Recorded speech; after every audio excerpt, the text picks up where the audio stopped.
Pour conclure ce bel avant-midi, nous avons rassemblé plusieurs intervenants autour d'une table ronde qui durera jusqu'à environ 11h15, dû au petit retard technique. Donc, s'en suivra par la suite le Salon des experts. On va vous présenter à l'instant nos intervenants de la table ronde. Donc, une diversité d'intervenants. Nous avons tout d'abord M. Simon Lajeunesse, qui est coordonnateur gestion de l'eau à la MRC Brome-Missisquoi. Donc, j'invite rapidement M. Lajeunesse à se présenter davantage et parler rapidement de quelques-uns de ses projets à la MRC. Oui, bonjour, moi je suis gestionnaire de la gestion des cours d'eau à la MRC Brome-Missisquoi, qui est une MRC dans le sud du Québec, à la frontière de la Montérégie, de l'Estrie et des États-Unis. Donc, on a un beau milieu très varié, avec une plaine agricole qui est les basses terres de Saint-Laurent dans l'ouest, des lacs de villégiature en milieu semi-montagneux, et on est collé sur la chaîne des Appalaches dans le coin de Sutton. Donc, on a une belle variété de territoires qui amènent des problèmes assez variés au niveau de la gestion de l'eau. Donc, que ce soit au niveau de la qualité de l'eau, des lacs de villégiature qui ont des problèmes, on connaît les problèmes en milieu agricole de qualité d'eau aussi, d'érosion, d'inondation. Donc, bref, c'est assez bien réparti sur le Québec, ces problèmes-là. Nous, on a une belle variété aussi. Et c'est clair que les changements climatiques, c'est un défi supplémentaire, qu'on va avoir une intensité plus élevée de pluie, la force érosive, les extrêmes, la pluie en hiver, c'est une réalité à laquelle il faut absolument s'adapter. On a déjà des outils en place, des projets pour, je pense que tout ce qui est nouveau et tout nouveau projet, selon moi, à mon sens, va être quand même bien encadré dans le sens qu'on veut s'assurer qu'il n'y ait pas d'impact. Je pense que si on prend l'eau comme indicateur de développement durable, on ne veut pas augmenter les débits, on ne veut pas altérer la qualité de l'eau. Donc, je crois que les normes qui sont en place sont quand même bonnes pour encadrer tout ce qui va être nouveau, mais il nous reste le cadre bâti, ce qui est déjà existant. Donc, il faut s'adapter. Il y a une adaptation au changement climatique qui est nécessaire. Hein? Donc, on a notamment un projet qui est en cours, qui est démarche d'innovation sociale pour l'expérimentation d'infrastructures vertes dans les milieux agricoles, montagneux et urbains, qui est financé par la phase 2 du programme Climat Municipalité du Fonds vert.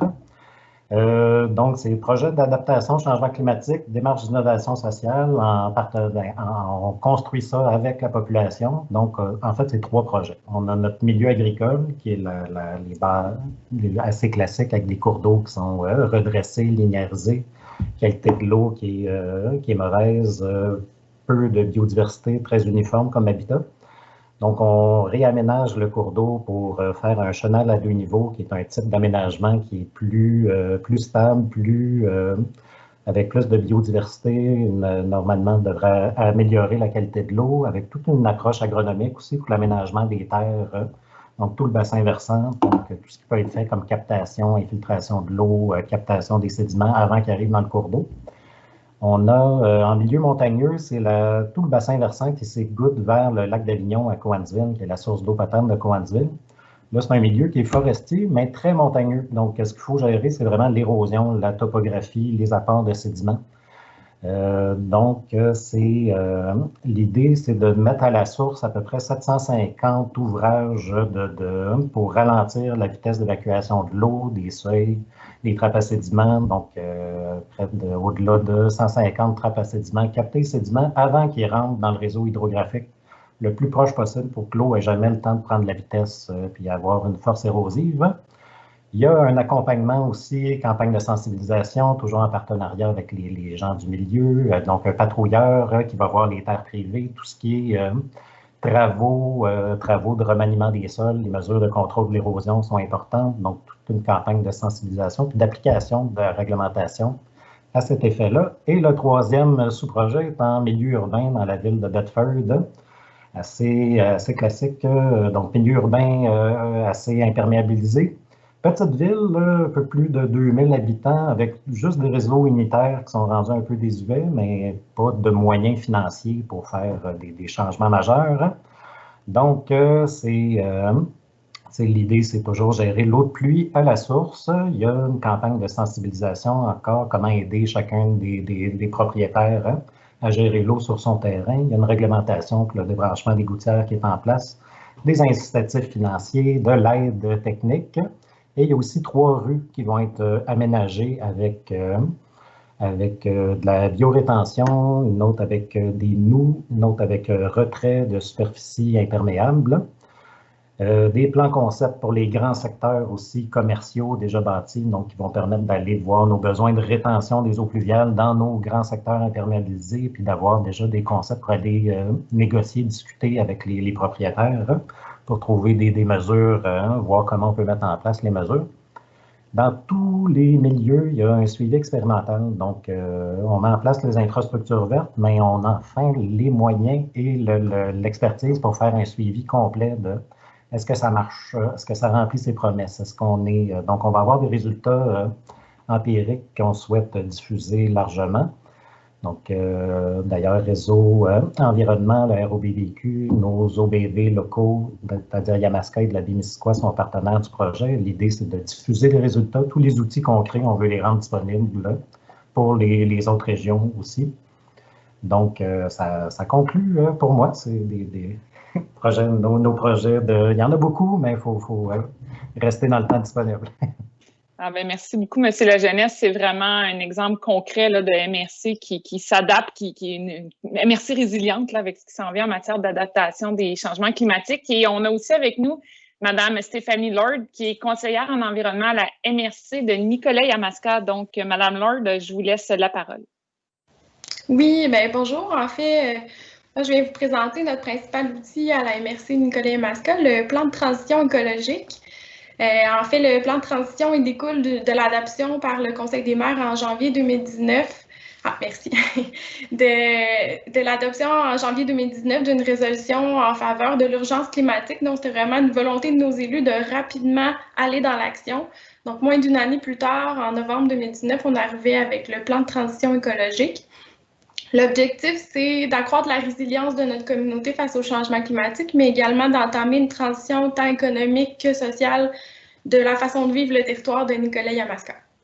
Donc, le plan s'articule autour de 5 grands enjeux pour lesquels on a identifié des objectifs spécifiques. Puis, on a un plan de 40 actions sur 5 ans, 2020-2024, pour atteindre nos objectifs. L'enjeu qui nous concerne aujourd'hui, c'est l'enjeu de biodiversité, milieu naturel. Donc, on voulait maintenir les services écologiques si précieux, là, comme ont été mentionnés précédemment. Là. Donc, pour y arriver, les objectifs qu'on s'est fixés, c'est 0 perte nette de milieux naturels, donc tant les milieux humides hydriques, les forêts et les friches. On souhaitait également améliorer la biodiversité et l'intégrité biologique de notre territoire en travaillant au niveau de la connectivité, mais également la lutte aux espèces exotiques envahissantes. Puis, on souhaitait accroître le pourcentage d'aires protégées pour minimalement là, suivre le rythme des cibles là, qui sont présentées là, au niveau provincial. Là, on est en retard, mais on espère rattraper tout ça. Ce qui est important de mentionner, c'est que la MRC Nicolet-Yamaska est porteuse de la transition écologique dans son territoire, mais la mise en œuvre du plan d'action, c'est un travail avec les partenaires qu'on a le bonheur d'avoir sur notre territoire, entre autres, là, bon, Andréane et son équipe là, au Conseil régional de l'environnement du Centre du Québec, mais également les organismes de bassin versant, l'UPA, on travaille avec les agriculteurs, les citoyens, les entreprises. Il y a plusieurs universités du Québec qui ont des projets de recherche sur le territoire. Puis, évidemment, on travaille avec nos municipalités. Je vais vous parler de certaines actions qui sont en cours. Il y en a, comme je vous dis, notre plan, il y a 40 actions, mais on va se concentrer sur celles-là. On est un territoire fortement agricole. Là, c'est plus de 95% de notre territoire qui est zone agricole. Donc, le volet qu'on travaille, c'est principalement les bandes riveraines. Donc, on a un projet de caractérisation, de sensibilisation qu'on mène avec le CRE-Centre du Québec. Puis également un volet là, qui est fait en parallèle par l'UPA pour de l'accompagnement des producteurs, puis le volet phonique aussi qui est regardé. Puis on attend une confirmation de financement. Là, on se croise les doigts, on aimerait vraiment pouvoir réaliser un projet de service clé en main au niveau de l'implantation de bandes riveraines élargies de haies brise-vent, comme l'idée qui a été mentionnée plus tôt, là, puis qui nous permettrait d'accroître la connectivité puis la résilience de nos milieux agricoles. On a également là, adhéré au fonds des municipalités pour la biodiversité. Donc, on n'a pas encore commencé les projets, mais bien sûr, là, on vise pour accroître le pourcentage d'aires protégées, là, travailler au niveau de la conservation des milieux naturels. Puis, on travaille également là, au niveau là, du verdissement des zones urbaines là, de nos noyaux. On a des petites municipalités, mais quand même, là, on essaie de végétaliser là, les noyaux un peu plus urbanisés. Donc, voilà un petit topo rapide. Merci beaucoup, Mme Lord. Donc, je passe la parole maintenant à M. Dominique Thibault, qui est chef de division développement durable à la ville de Trois-Rivières. Merci. Bonjour tout le monde. Merci de l'invitation. À la ville de Trois-Rivières, on a été la première ville au Québec à se doter d'un plan d'adaptation au changement climatique, donc un document de planification pour essayer de mieux cerner et d'améliorer notre résilience là, face aux effets des changements climatiques. Le lien avec la conservation, évidemment, on fait de la conservation depuis 2009 là, environ, là, puis on avait une approche de conservation qui était plus intrinsèque, là, je dirais, qu'on faisait de la conservation parce qu'on trouvait ça important de faire de la conservation et non pas dans le but de préserver des services ou dans le but de... Donc, c'était plus, c'était peut-être plus au niveau intrinsèque. Là. Donc, évidemment, quand on a commencé à regarder l'adaptation au changement climatique, ça a été tout de suite un outil qu'on a identifié. Vous pouvez changer la diapositive. Principalement, là, le plan d'adaptation identifie les enjeux propres à notre territoire et à notre contexte urbanistique là, en matière d'adaptation au changement climatique. Puis, surtout 3 aspects là, qui sont un peu plus influencés là, par la conservation de la biodiversité. Donc, tout ce qui est chaleur urbaine. On a parlé beaucoup tantôt là, de nature de proximité. Là. Donc, on est un peu là-dedans aussi en termes de limiter les impacts de la chaleur sur les populations plus vulnérables.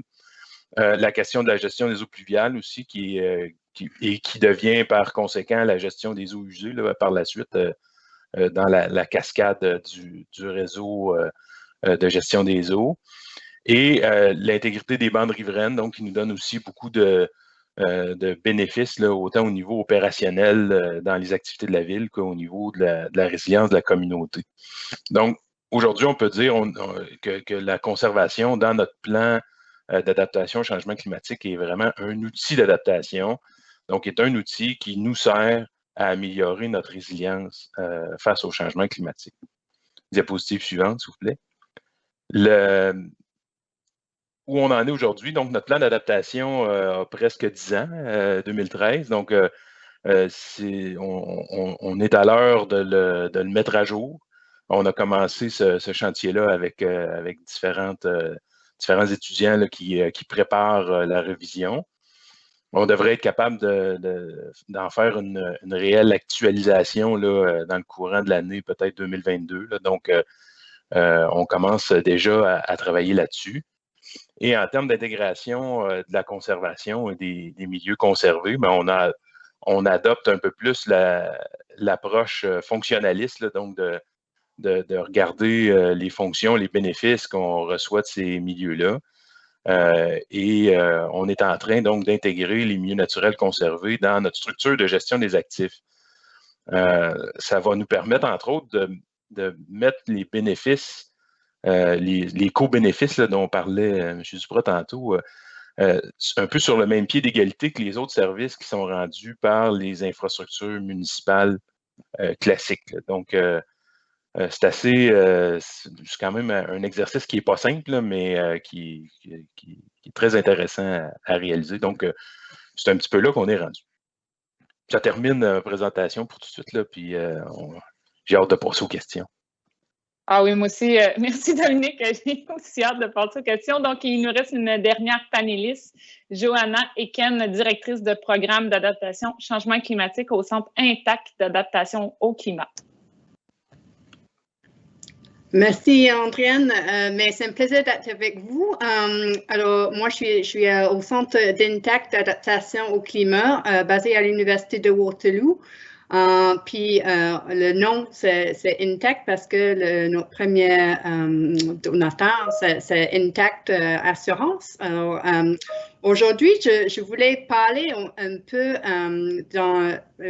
je veux parler un peu de rôle financier. Normalement, il y a une diapo qui vient avec ça. Voilà. Alors, on a parlé de le secteur financier un peu, comment financer les projets, mais je crois qu'il y a un mouvement dans le secteur financier plus global qui touche les restaurations et la protection des infrastructures naturelles. On voit vraiment plus d'emphase sur le financement durable, puis les cibles ESG. Puis je voulais parler un peu des rôles de différents types d'institutions que je voyais, puis comment ça peut impliquer dans la vie municipale.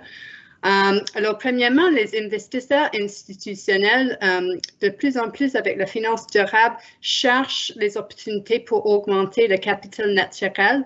Par exemple, on peut penser à fonds d'action que par la gestion et les investissements, il veut avoir un impact pour accroître le capital naturel, puis il regarde pour les opportunités au Québec. Ça, c'est un type d'intervention. Les assureurs, les réassureurs, on peut penser à le Bureau d'assurance de Canada, Swiss Re. En fait, ils regardent les produits d'assurance novateurs pour aider à protéger les actifs naturels avec l'initiative des actifs naturels municipaux et plusieurs municipalités à travers le Canada. En ce moment, un projet qui regarde, qui explore les opportunités et les besoins des municipalités. Puis, j'invite les municipalités au Québec de participer à cette exploration. Les banques et les caisses, on voit la croissance des obligations vertes et les prêts verts avec les plus grandes banques, Scotiabank, HSBC, CIBC. Alors, c'est vraiment quelque chose que les banques aussi essaient de mettre les produits qui visent les actions vertes. Et la comptabilité publique, on a parlé déjà de la valorisation des actifs naturels. En fait, on doit reconnaître la valeur de ces actifs comme les infrastructures normales. Puis, en ce moment, il y a une consultation de le Conseil de la comptabilité dans le secteur public sur d'enlever l'exclusion des actifs naturels des rapports financiers. Alors, nous, on travaille avec KPMG, puis on invite les gens de participer à cette consultation pour aller vers l'inclusion de les actifs naturels dans les rapports financiers, parce que si on veut investir dans le capital naturel, il faut qu'il y ait une valeur.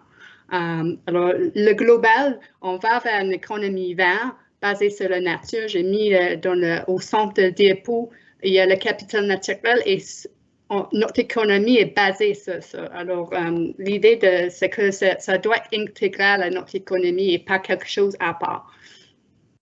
Puis, j'ai hâte à discuter de ça avec le reste des intervenants. Merci beaucoup, Mme Eken. Justement, on va plonger dans la première question et non la moindre. On a entendu notamment hier avec M. Husk et aujourd'hui avec plusieurs de nos conférenciers comment il y a une importance de concilier les différents chantiers, les différents secteurs dans une municipalité pour vraiment bien emboîter l'ensemble des enjeux. Donc, la première question que je vous poserais, c'est comment pouvons-nous assurer une conciliation des différents enjeux reliés à l'aménagement du territoire? Donc, je commencerai peut-être par M. Lajeunesse, si vous êtes prêt à répondre à la question.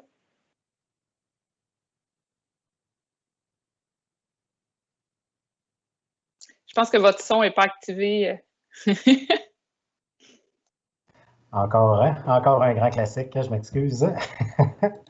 Donc, en fait, comment dire, il y a différents enjeux, c'est clair, comme l'orientation gouvernementale de densifier les périmètres urbains aussi, qui est un peu en contradiction dans les périmètres urbains avec la conservation de milieux naturels. C'est clair qu'il y a un arbitrage à faire.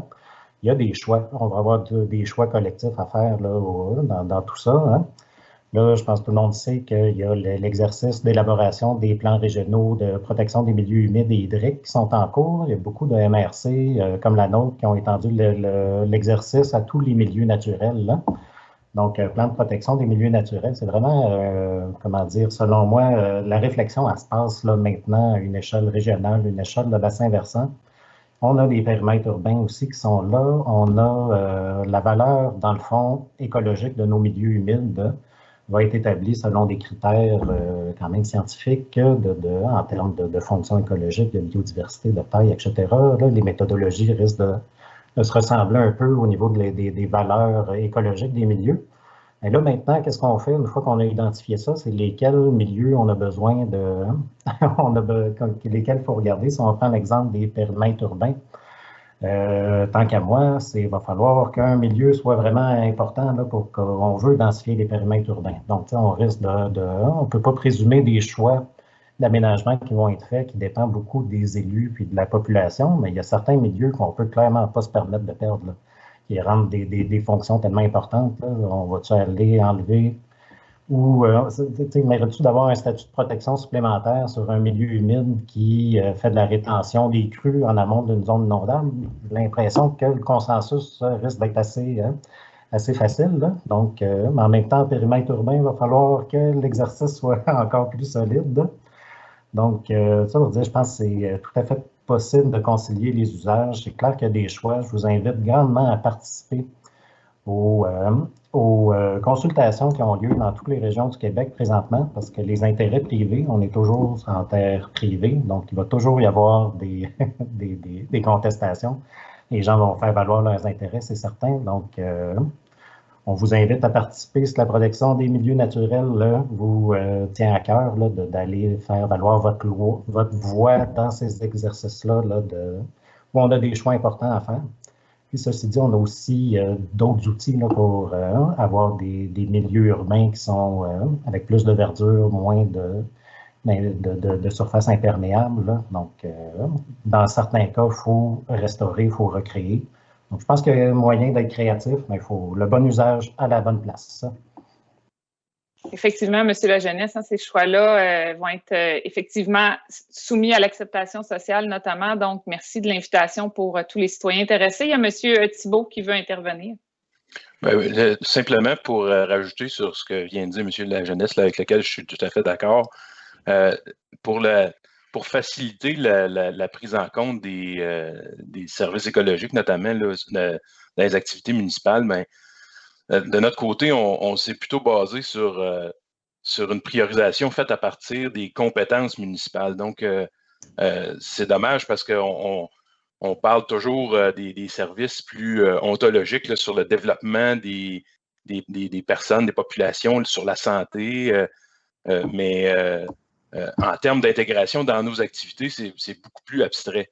Alors que quand on parle de gestion de l'eau, quand on parle de régulation du climat, ben là, c'est plus en lien avec nos opérations. Donc, ça facilite beaucoup la compréhension dans l'organisation, puis aussi dans la population là, à ce niveau-là. Donc, on considère ça un peu peut-être comme un point de départ là, qui peut, après ça, nous amener vers des considérations plus élargies, là, parce que des services rendus à la communauté, bien, la communauté, c'est pas juste la ville non plus. Là. Donc,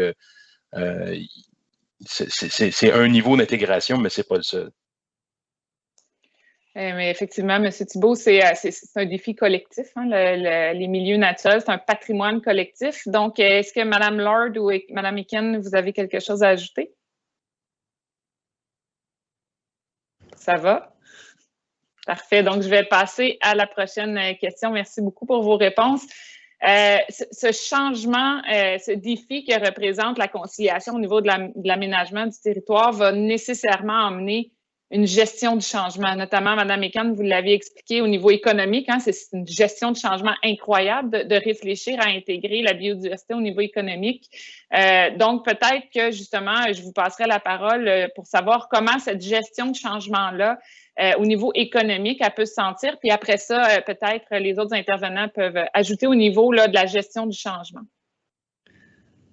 Merci. Mais je crois que, comme plusieurs intervenants ont dit, la recognition de la vraie valeur des infrastructures naturelles comme une partie intégrale de notre économie commence en mettre les chiffres. En fait, on a valorisé les services écosystémiques dans plusieurs études, mais ces valeurs ne sont pas dans les rapports financiers municipaux, comme mentionné par Mme Bérudé.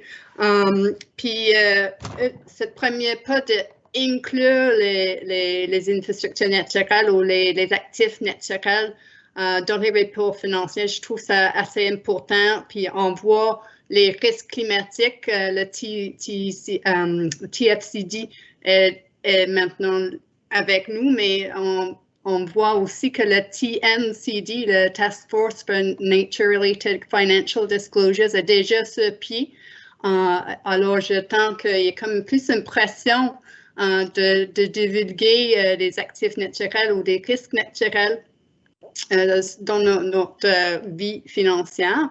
Je pense que l'autre changement, c'est aussi de penser en système. On a parlé des corridors écologiques, mais pour la résilience, c'est aussi très important de travailler avec les processus physiques naturels, de penser pour les inondations, par exemple. On a tendance d'aller vers les solutions ingénierie construites sur place des îles pour nous protéger. Mais en fait, plusieurs interventions naturelles dans l'amont de bassin-bassin peuvent être aussi efficaces. Par exemple, au Royaume-Uni, on parle de la gestion des inondations naturelles comme un moyen qu'ils investissent 200 millions de livres là-dedans. Au Québec, la bonne nouvelle, c'est qu'avec le nouveau plan de gestion des zones inondables et les bureaux de projet, on va vers une gestion plus au niveau de bassin-bassin. Alors, il y a une grosse opportunité d'utiliser ces approches qui travaillent plus avec la nature, puis pour augmenter la résilience de nos communautés. Puis, je crois que l'autre changement, c'est la confiance dans les solutions basées sur la nature. Même s'il y a plusieurs exemples à l'international et au Canada, les solutions naturelles sont toujours vues comme innovantes. Alors, malheureusement, il y a comme des projets comme ceux de Simon et Québec Ville-Éponge menés par le CRUR Capital qui travaillent pour un peu démystifier et démontrer que oui, ces projets marchent au Québec et doivent considérer dans notre considération des options quotidiennement. Ce n'est pas juste une innovation, ça doit être mainstream. Merci beaucoup. Il y avait Mme Lord qui voulait répondre. Oui, bien en fait, pour poursuivre là, sur ce que Johanna a commencé, au niveau des... On est quand même limité dans nos réflexions en ce moment à nos limites territoriales. Là. Donc, on parle en termes de municipalité, on parle en termes de MRC, mais on parle là, les bureaux pour les inondations qui vont nous permettre d'avoir une réflexion plus large, mais je pense qu'il faudrait étendre cette réflexion-là, pas seulement à cette problématique-là, mais qu'on réfléchisse en termes de connectivité à l'ensemble du Québec, puis qu'on puisse mettre les moyens en place pour atteindre là, justement là, cette réflexion-là, puis participer les intervenants ensemble. Là. Donc, ça va être un changement de mentalité dans notre façon de fonctionner, puis de voir la grande photo, pas seulement là, de se concentrer sur nos actions là, à l'échelle de notre territoire. Oui, effectivement. Puis ça me fait penser aussi, là, peut-être ça va interpeller M. Thibault, qui est aussi, pas lui, là, mais son territoire MRC-Ville. L'assiette fiscale d'une municipalité est aussi alimentée par le développement, hein, les taxes foncières. Donc, comment on peut voir cette gestion du changement-là dans un cadre qui est quand même assez fixe au niveau financier pour des instances municipales? J'ai failli commettre le même classique que Simon. J'ai ouvert mon micro. Mais non, effectivement, puis pour la question de Ville MRC, depuis le début qu'on travaille de la conservation, qu'on travaille de l'adaptation, ben c'est un des points facilitants de notre organisation d'avoir cette je ne veux pas dire que c'est une liberté, mais d'avoir cette gestion-là à l'interne de la conformité entre le schéma et le plan. Puis, donc, il y a quand même une question facilitante là-dedans, là, au niveau de l'échelle aussi de la ville, qui est comme une bonne grosseur pour essayer des choses, mais qui est quand même pas si grande non plus. Au niveau plus financier puis territorial, bien évidemment, je suis d'accord avec Stéphanie là, que cette limite-là, c'est une limite qu'on se pose à nous-mêmes, là, mais qui est aussi une limite qui existe là, en termes de disponibilité des ressources. Puis même s'il existe plein d'outils, on a eu une très bonne présentation là-dessus sur les outils fiscaux et légaux qu'une municipalité peut utiliser pour financer tout ça, mais il reste que la facture qui s'en vient, là, elle va être salée. Là. Puis je ne parle pas de la facture de si on fait rien, je parle de la facture de si on fait quelque chose. Celle qu'il faut se payer aujourd'hui. On a fait, je vous donne juste l'exemple d'un bout de rue qu'on a fait en infiltration, puis avec des réseaux qui permettent là, de passer l'eau de pluie dans des biofiltrations, mais ce kilomètre de rue-là a coûté 5 fois plus cher que ce que coûte un kilomètre de rue ordinaire. Donc, c'est un choix, là, puis je suis convaincu que dans 25 ans, on va être rentré dans notre argent, mais il a fallu quand même mettre aujourd'hui l'argent sur la table pour réaliser ces projets-là. Donc, l'équilibre entre les pouvoirs qu'on a puis la capacité qu'on a à les exercer versus les ratios d'endettement versus les taux de taxation et considérant tous les autres services aux citoyens qu'il faut rendre, c'est, à mon avis, la plus grande limite qu'on a en termes de capacité d'action. Oui, merci beaucoup. Puis, si je m'emmène même un peu plus loin, Char, on a parlé avec les filles notamment de la gestion du changement dans les limites territoriales avec M. Thibault, de la limite au niveau aussi financier, mais M. Lajeunesse, vous avez parlé entre autres qu'il y a peut-être de la résistance aussi, puis que l'acceptabilité sociale est importante. Comment vous voyez la gestion du changement chez les acteurs externes, de ceux qui ne gèrent pas, qui ne font pas de l'aménagement du territoire à proprement dit? Comment vous pouvez voir les outils qui pourraient mettre en place pour soutenir cette gestion de changement-là? C'est clairement des outils de communication d'abord et avant tout. Je pense qu'il tout le monde est pour la vertu, c'est clair, là, mais comment on y arrive? Il faut communiquer. Hein. Il y a, comment dire, ce qui est efficace, là, selon moi, c'est on parle des problématiques. C'est quoi nos problématiques? C'est quoi qui affecte pour vrai les gens, que ce soit tout le monde a plein d'empathie pour les gens qui sont inondés, qui ont surtout maintenant en hiver, inondés au mois de janvier quand ça gèle, c'est terrible. Là.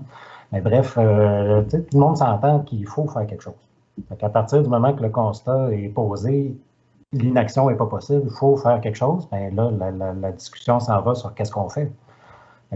Qu'est-ce qu'on fait avec les moyens qu'on a? Il faut que la population fasse partie de la discussion, il faut qu'elle sente, il faut que les élus sentent qu'il y a une volonté populaire d'améliorer les choses. Mais c'est là que je pense qu'il y a une dynamique qui doit se créer par territoire.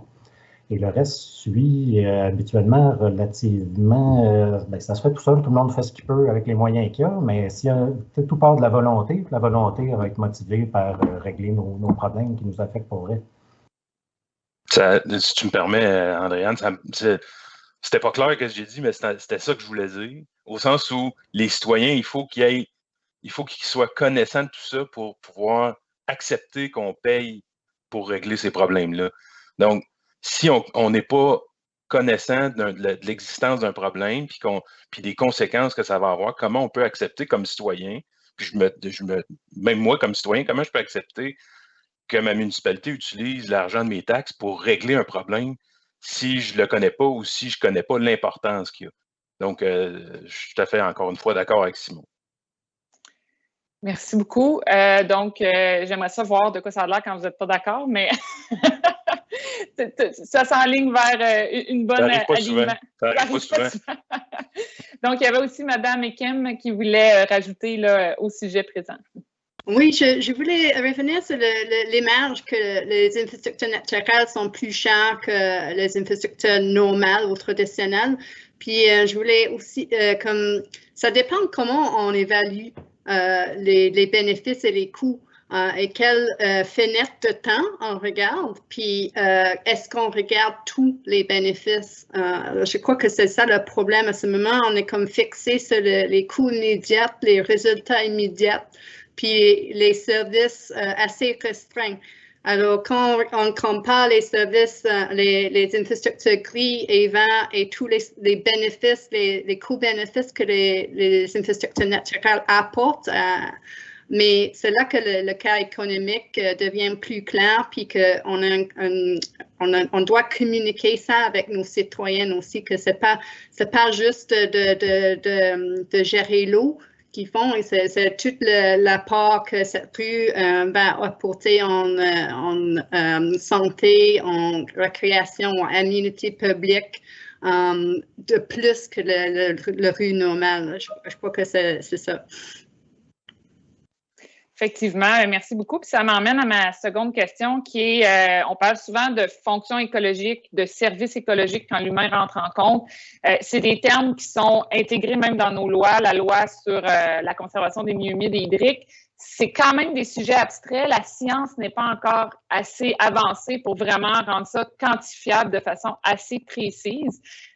Donc, on se questionne à savoir comment une telle approche de fonction écologique peut être prise en compte dans le quotidien de la gestion de vos territoires. Puis peut-être, Madame Lord, vous n'avez notamment pris en compte soit dans votre plan de transition écologique ou dans votre plan régional des milieux humides et hydriques. Là. Oui, ben en effet, c'est complexe puis c'est pas évident à intégrer. Parce que, encore une fois, c'est encore une question de communication au niveau des élus, des citoyens, puis des directions. Là, donc, c'est un contexte un peu plus complexe, en fait. Nous, on est partis justement dans le plan avec des objectifs on voulait avoir une vision globale de notre territoire, de vraiment voir ça comme un réseau d'infrastructures vertes, puis de considérer ces milieux-là dans notre planification, les milieux naturels. Puis, on est parti de la base que remplacer un milieu naturel ou de tenter de recréer des services écologiques, ben, c'était encore plus complexe, encore plus coûteux. Fait le minimum à faire, c'était de maintenir ce qu'on avait en place. Donc, on travaille beaucoup à maintenir les milieux naturels autant humides, hydriques que les forêts, les friches. Là. Donc, c'est dans la réflexion de notre plan de milieux humides et hydriques aussi, là, on a intégré les milieux naturels. Puis, ensuite, on travaille aussi avec la connectivité. Donc, c'est plus, on n'est pas dans... On n'est pas rendu encore, là, on va faire l'analyse de la valeur écologique de chacun des milieux dans le plan de milieux humides et hydriques, mais on est plus dans une vision globale des choses dans le jour des municipalités que de dire, ben ce milieu-là vous donne tant de dollars en services rendus, mais plus de voir la photo large là, de la situation, là, parce que c'est assez complexe en effet.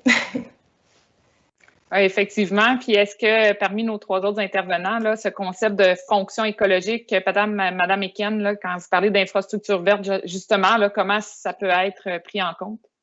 Puis, mais j'aimais beaucoup le point que Mme Lourdes a apporté, qu'il faut premièrement préserver ce qu'on a, parce qu'on perd tellement des habitats qui sont fonctionnels, qui nous aident dans la gestion des changements climatiques, dans la gestion des eaux de pluie, des inondations. Alors, préserver, ça doit être comme les priorités, je crois, dans l'efficacité de comment réagir et préserver la nature et être résiliente au changement climatique. Cette préservation au début. Après, restaurer ce qu'on a perdu, peut-être, si on se rend compte qu'on a perdu trop en amont, que ça affecte en aval, par exemple, restaurer et construire seulement ce qu'on a besoin vraiment. Alors, je crois que le plus efficace, c'est préserver au début. Là. Puis, parce que les fonctions naturelles, ce n'est pas juste les changements climatiques qui apportent des inondations. Les inondations, c'est une fonction naturelle. Mais on a modifié, par exemple, les inondations par imperméabiliser les bassins versants, par drainer les champs agricoles plus vite, par déforestation des sections en amont, par exemple. Alors, nos actions ont déjà modifié les fonctions naturelles et empiré la situation dans plusieurs bassins versants. Alors, il faut améliorer la fonction naturelle aussi. Puis je crois que cette vision de plus comme petite intervention ou des interventions dispersées peut être aussi efficace que quelque chose construit sur place. Là. On a toujours cette, on doit travailler avec la fonction naturelle plus que l'affronter. Merci beaucoup. Monsieur Thibault, vous avez parlé notamment dans votre introduction là, que vous désiriez prendre en compte notamment ces fonctions écologiques-là dans votre approche. Comment au quotidien ça pourrait être pris en compte? Bien, comme je l'ai dit tantôt, la question des compétences municipales, donc les enjeux auxquels on fait face comme organisation, opérationnellement, sont les plus faciles à intégrer, puis c'est comme ça qu'on va commencer. Donc, ce ne sera pas une intégration de la valeur de ces services-là, mais plus dans un premier temps de reconnaître leur existence, puis d'établir aussi des niveaux de service qui sont attendus. Puis là, ben, à partir de ce moment-là, qui est un peu le besoin là, dont vous parliez là, tantôt, ben, de quoi on a besoin selon les différents secteurs de la ville. Et puis, est-ce que le service qu'on reçoit présentement des infrastructures naturelles répond à ce besoin-là ou s'il est déficitaire? Puis, s'il est déficitaire, mais quelles actions on met en place pour récupérer le service qui nous est rendu par les infrastructures? Donc, c'est une approche que j'aime moins là, parce qu'elle est assez, elle me semble assez restrictive là, en termes de toutes les qualités que je vois dans des milieux naturels, mais ça permet de les mettre un peu sur le même pied d'égalité qu'une infrastructure classique. Il y a les dangers aussi de considérer les fonctions au-delà des milieux pour ce qu'ils sont. C'est que s'il n'y a pas la fonction qu'on regarde, ben on peut avoir tendance à diminuer la valeur écologique ou la valeur de conservation d'un milieu. De mon côté, j'ai travaillé beaucoup à sensibiliser mon organisation à la conservation d'une espèce en péril sur mon territoire. Puis la question que j'ai eu à répondre le plus souvent, c'est mais à quoi ça sert? C'est l'astère à feuilles de lunaire, une plante de la famille des composés qui sert à rien. Hein? Elle n'a pas d'utilité. Il n'y a personne qui utilise ça pour faire quoi que ce soit. Elle ne contrôle pas un parasite. Elle ne supporte pas un prédateur. Donc, si on se pose la question fonctionnaliste, là, elle ne sert à rien. Elle est juste là, puis elle attend qu'on pile dessus avec un 4 roues. Donc, ça amène un peu cette difficulté-là d'amener le débat sur la question fonctionnaliste, mais ça occulte un peu la partie, la justification écologique, là, je dirais, de faire de la conservation. Donc, c'est quand même un couteau à double tranchant, là, puis il faut être très prudent quand on aborde la question de cet angle-là, parce que c'est un peu restrictif à mon avis.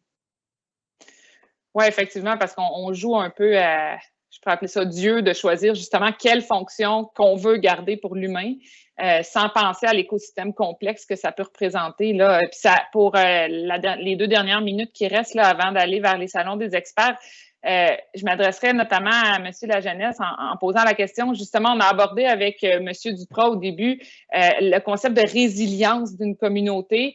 On peut penser à la résilience des humains, on peut penser à la résilience de la biodiversité. Qu'est-ce que vous pensez, vous, qui manque actuellement pour assurer cette résilience-là, autant au niveau de l'humain que de la biodiversité?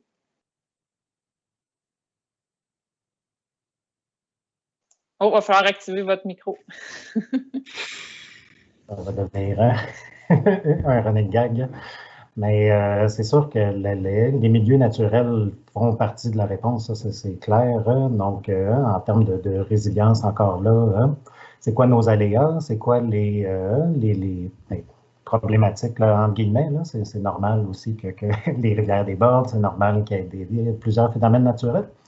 Mais il y a des gens qui habitent le territoire. Donc, qu'est-ce qui affecte la sécurité des biens des personnes? Je pense que le niveau il y a cette part de réflexion-là. Les milieux naturels font partie je prends l'exemple d'un espace de liberté. Pour moi, ça serait une solution qui intègre plusieurs espaces de liberté, un concept le long des rivières qui intègre la mobilité des rivières, l'inondabilité, les milieux humides riverains.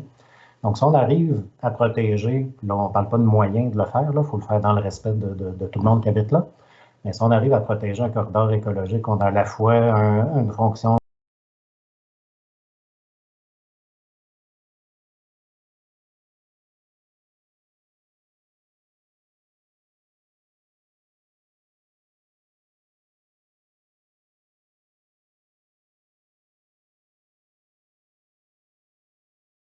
d'approche-là, je pense qu'il va nous amener une résilience, là, si on veut, après ça. Là, il va tomber, la pluie qui tombe, puis on n'aura pas peur.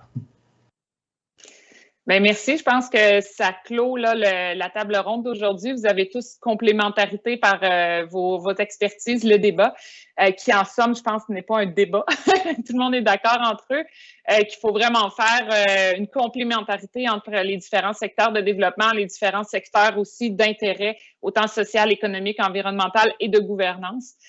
C'est maintenant le temps d'aller rejoindre le Salon des experts. On va laisser le temps à l'ensemble de nos conférenciers et panélistes de marcher le couloir virtuel vers le Salon des experts. Donc, on invite aussi tous les participants à se diriger vers le Salon des experts qui les intéresse. Vous allez avoir la chance d'aller poser des questions. Et aussi, on vous remercie énormément d'avoir été des nôtres aujourd'hui. Nous espérons vivement vous revoir demain pour la prochaine et la dernière journée du Forum national de l'action climatique qui aura sous le thème « L'aménagement durable du territoire, stratégie, opportunités et exemples inspirants ». Donc, l'avenir maintenant vous appartient. Bonne journée.